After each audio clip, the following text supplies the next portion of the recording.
तो आज के एजेंडा में आगे बढ़ते हैं। बिहार विधानसभा चुनाव 2025 का बिगुल बज चुका है।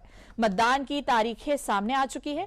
अब बारी दोनों गठबंधन में सीटों के बंटवारे की है, जिस पर लगातार मंथन चल रहा है। सीट शेयरिंग को लेकर पटना में आज एनडीए की अहम बैठक होने जा रही है, जिसमें चिराग पासवान, उपेंद्र कुशवाहा और जीतनराम मांझी भी शामिल होंगे। आज की बैठक में सीटों को लेकर एक राय बनाने की कोशिश की जा रही है। इससे पहले कल मंगलवार को दिल्ली में बीजेपी नेताओं ने चिराग पासवान से मुलाकात की थी। इस मीटिंग में सीट शेयरिंग पर बातचीत हुई थी। तो देखिए, आज पटना में एनडीए की बड़ी बैठक होने वाली है। कहीं ना कहीं बिहार विधानसभा चुनाव 2025 का बिगुल बज चुका है और अब बात है सीट शेयरिंग को लेकर। जैसे मैंने कहा कि सही समय पे सारी जानकारी साझा की जाएगी। अभी बहुत शुरुआती दौर में बातचीत शुरू हुई है। चुनाव आयोग की ओर से बिहार चुनाव की तारीखों का ऐलान करने के बाद से ही सभी राजनीतिक दलों ने अपनी तैयारियों को तेज कर दिया है। इस बीच आज बिहार चुनाव के मद्देनजर कांग्रेस केंद्रीय चुनाव समिति की अहम बैठक भी आज दिल्ली में होने जा रही है। बैठक बिहार विधानसभा चुनाव के मद्देनजर हो रही है। बैठक दोपहर 2:30 बजे वर्चुअल मोड पर होगी।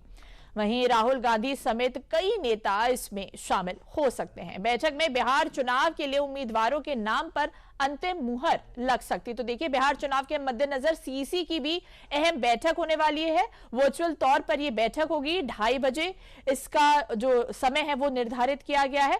तो देखिए, जिस तरह से बिहार विधानसभा चुनाव का बिगुल बज चुका है और उसको लेकर अब जितनी भी राजनीतिक पार्टियां हैं वो बढ़ चढ़कर हिस्सा ले रही है। सीट शेयरिंग को लेकर अब अंतिम रूप देने की कोशिश करिए। इस खबर पर अधिक जानकारी देने के लिए हमारे साथ वरिष्ठ पत्रकार विजय उपाध्याय जुड़ चुके हैं। विजय जी, देखिए, जिस तरह से बिहार विधानसभा चुनाव को लेकर अब सीट शेयरिंग पर जो बात है वो आ चुकी है। आज सीसी की भी बैठक होने वाली है और एनडीए की भी बैठक होने वाली है। किस तरह से आप इसे देखते हैं?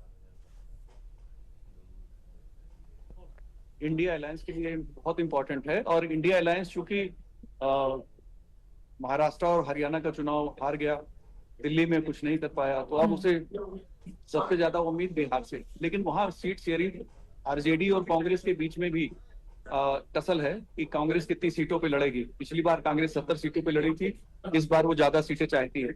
लेकिन पिछली बार जो सरकार नहीं बन पाई उसके पीछे भी कांग्रेस की ज्यादा सीटें मानी गई थी। तो तेजस्वी और कांग्रेस के बीच में ये एक सबसे इम्पोर्टेंट मसला है। दूसरी तरफ एनडीए में सीट शेयरिंग की प्रॉब्लम उतनी ज्यादा नहीं है। एक उनकी प्रेजेंट गवर्नमेंट है, दूसरा केंद्र में सरकार है और साथ में उनके जो एलाइज हैं उनमें काफी बेहतर समन्वय है। तो दोनों के बीच में एक सीधा रस्साकसी चल रही है। अगर गठबंधन में किसी भी तरीके की दरार इंडिया अलायंस में आती है तो उसका बहुत ज्यादा नुकसान इस पूरे फ्रंट को होगा। और चूंकि इसमें लेफ्ट पार्टियां भी इन्वॉल्व हैं तो ये बहुत महत्वपूर्ण है इनके लिए कि ये कैसे सीट शेयरिंग कर पाते हैं। सीईसी चुनाव को लेकर जिस तरह से गंभीर है और वहां चूंकि एसआईआर भी किया गया था, तो एक अलग पैरामीटर पे सारे बिहार का चुनाव देखा जा रहा है पूरे देश में। बिल्कुल विजय जी, इन तमाम जानकारियों के लिए आपका बहुत बहुत धन्यवाद।